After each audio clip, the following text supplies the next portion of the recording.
as a party to suspend Ambassador Elia Damagum, the national chairman of the party, for incompetence.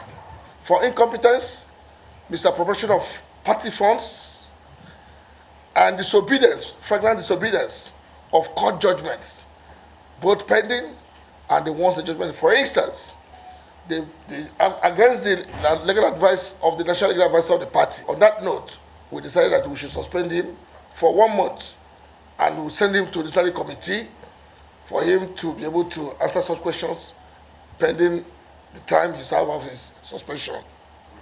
Secondly, we have looked at the activities of the National Public Secretary. All of you are pressmen.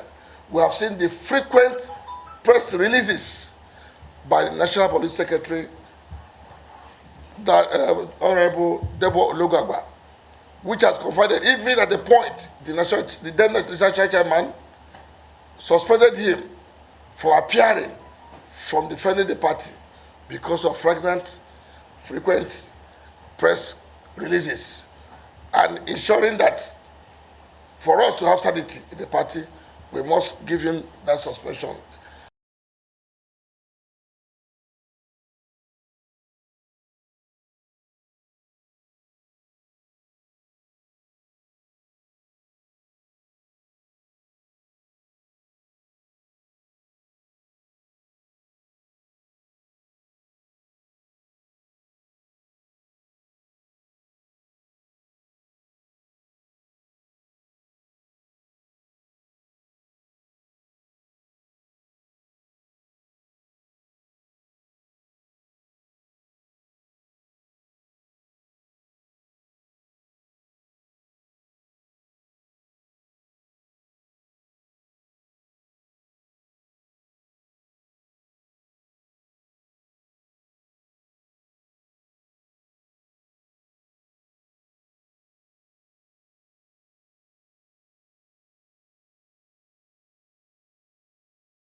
So the NWC considered this with other actions in line with the concern of the party and came to the following decision.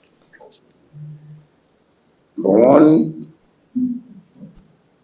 the National Legal Advisor, Kamal Ajibade SAN, suspended for 30 days and is referred to the National Disciplinary Committee of the party. Number two, the Deputy National Legal Advisor, Barrister Okechukwu Usoha, was suspended for 30 days in line with the Constitution and referred to the National Disciplinary Committee as may be necessary. During the period of suspension, they ceased to function in their respective capacities. Second, the National Organizing Secretary, Honorable Omar Bature, suspended for 1 month and referred to the National Disciplinary Committee. Third, the National Secretary, Senator Samuel Anyang, suspended for 1 month and referred to the National Disciplinary Committee.